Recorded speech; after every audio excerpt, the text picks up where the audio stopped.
Hello, this tutorial is about tuning your ukulele when you've got a tuner, a tuning device like this, a clip-on tuner, or also perhaps an app on your phone or tablet which is quite similar. Most people these days do have some sort of electronic device to help with their tuning.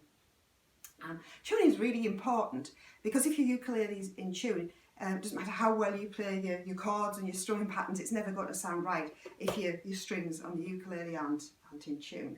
And you should tune quite regularly. All sorts of things can make you go out of tune. Temperature might get knocked, even just playing sometimes can actually make you go out of tune. So check your tuning fairly regularly. We use what's really the most commonly used ukulele tuning. It's called ukulele C tuning, where the top string, the string closest to the ceiling, is tuned to a G, and the next string down is a C, then an E and an A. So the four strings, G, C, E, A, going down the instrument from top to bottom there.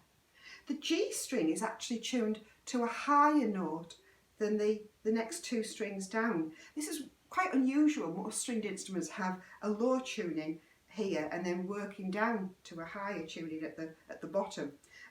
But the ukulele is tuned like that, and it's one of the things that gives the ukulele quite a bright sound. Some people do tune this string to what's called a low G, but it's not what I've got on this ukulele. I've got the more commonly used ukulele tuning, where this G is tuned to a higher pitch.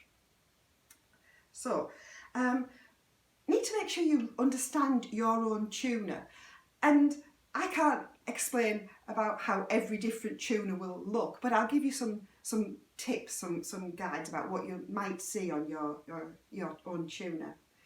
If you have a number that is 400 and something, that relates to the pitch, and the number you need it to be on is 440, because that's regarded as standard pitch. If it's not 440, even when you've used your tuner, you wouldn't be in tune with other people. So you need your pitch to be on 440. If it isn't, you normally would have a button that says pitch, and if you press that button, it advances it. So say you're on 442 and you press the button, it would go to 443, 444, and so on. So you might be thinking you're getting further away from where you need to be. But what normally happens is it reaches the top of its range and then it drops back down again. It sort of scrolls round. So you just keep pressing it till you get to 440. What that number relates to is the frequency of a particular note, the note A. It's saying that note is 440 hertz. You don't need to know that. You just need to know that that's what you need your setting on here. If you haven't got a number, don't worry, because I pretty much guarantee that your tuner will have that built in as its default setting. So if you haven't got a number that's 400 and something, I wouldn't worry about it. It's almost certain that your tuner will just default to 440. The other thing you might have is a setting for a particular instrument.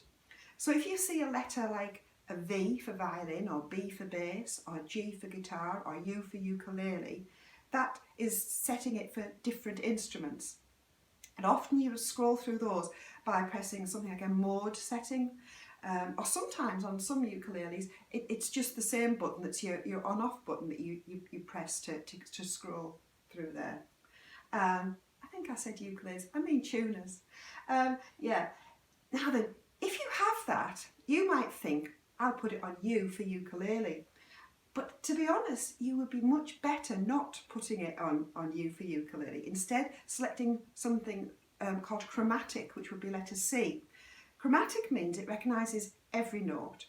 Whereas if you have it on ukulele, that's fine if you're fine tuning. If your string is already close to where it needs to be, that's fine. But if your string isn't close to where it needs to be, then the tuner won't recognise which string you're tuning, and it could cause problems. So we would recommend that you put it on C for chromatic, because chromatic means it recognises every note. So if you've got that, select C for chromatic. If you haven't, again, don't worry, because almost certainly your tuner will default to being chromatic. So that's just a little bit about understanding your own particular tuner. So as I said, the strings G, C, E, A, working down. So if I'm going to tune this top string, I know I need it to be G. Now my tuner is saying it's not quite high enough. It's showing a G in the display, but the pointer on my tuner isn't in the centre, and that's what I'm aiming for. I need the pointer to be right in the centre. Now, some tuners have a sort of a pointer that goes round. Some have bars, and some have different colours, so that it would be green that you're aiming for. But I know that on my tuner, it needs to be right in the centre. And it's got the letter G in the display, but it's not quite the centre. So I need to make the pitch higher. So on these two mechanisms, the ones on the top of the instrument, if I turn clockwise, that makes the pitch lower. And if I turn anti-clockwise, it makes the pitch higher. So I need my pitch to be higher. So as I'm strumming it, I'm just going to keep strumming it and turn.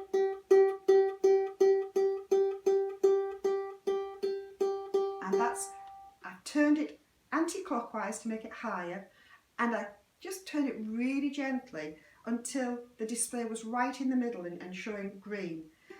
Notice I didn't just pluck it once and leave it. I kind of just keep on plucking it like that until it gets onto the correct pitch there. Now that was already showing G in my display, so that was fine because it was already within a close range. If it says something called G sharp or G flat, you need to be careful. Now sharp is a sign in music that looks like a hash, and flat is a sign that looks like a lowercase letter B. And what that means is it's kind of an in-between note. In between the main notes, the notes that have letter names, we have in-between notes that are called sharps and flats. And a G sharp is actually a note that's slightly higher than G. It's just a little bit higher than G. A G flat is a note that's slightly lower than G. So if my display there had said G sharp, that would mean I would be too high, and I would have to turn it clockwise to bring it down so that it just says G. So I wouldn't even then be looking at the arrow and the pointer. I would just need to get the correct note in the display.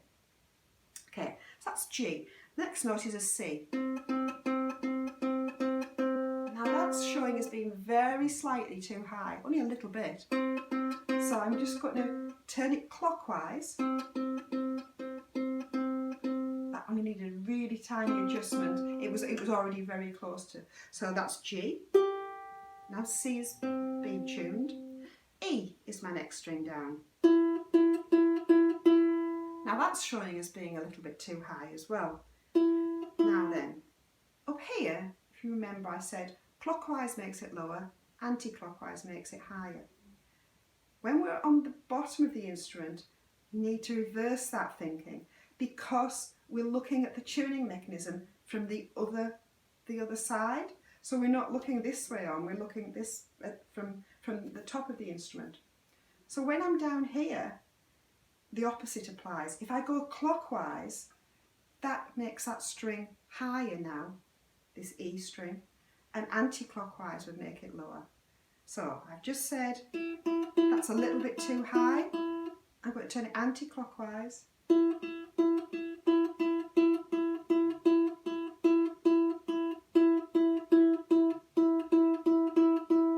got a little bit too far. There, that's fine. That's E in tune. And A. And again, this is a little bit too high, so I'm going to turn it anti-clockwise because I'm on this side of the instrument, and bring it down.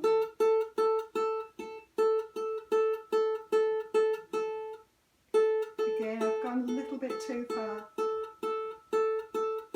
There. Okay, so all of those notes are in tune now. So I've got G, C, E, A, and sometimes people sing a little song, little words to that. My dog has fleas, just to keep that tune in the head. Now, because I've tuned my ukulele fairly recently, all of of those notes were within the range of the correct note. I didn't have to make any big adjustments. I didn't even have any sharps or flats. Remember that, those in between notes, I didn't even have any of those to worry about. But sometimes you might pick up a ukulele that hasn't been tuned for a very long time, or it might have had the keys knocked, and you might not even be on the right note in your display. And then you need to think through your alphabet. So say for example this string, which should be tuned to a G, it might be so far out it might say E on your display, and that catches some people out because then they have to start thinking, which way do I go? To get from E to G, should I be going higher or should I be going lower? Well, you need to think through your alphabet. In music we always use the first 7 letters of the alphabet, A, B, C, D, E, F, G. A is low and G is high when you read them through like that. So A, B, C, D, E, F, G. E is a lower note than G, so you would need to raise the pitch to get to G. Now, sometimes thinking it through like that is trickier than actually having it in a visual format. So if it helps, write down the letters. So what I've done here, A, B, C, D, E, F, G, and then in music we start all over again, A, B, C, D, E, F, G, and so on. Those 7 notes are just letters are just repeated over and over again. So that example I gave, if you're tuning the string that should be G but you were on an E, it's much more likely that you're actually on this E than right up here on this E. So what you would need to do then is just raise the pitch, and you would work your way through past F until you get to G. I think it's much easier to write this down than to think it through, especially when you're perhaps tuning your A string and you see G. It perhaps isn't so obvious that G is actually lower than A. Remember, these are the lower notes, and it goes gradually up higher here. So I would definitely recommend writing them down like that.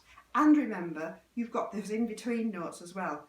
A sharp and a flat. Sharp means it's a little bit higher than the letter name, and flat means a little bit lower. If it would help, we have a fact sheet, and you can email us and I'll send out a fact sheet about tuning.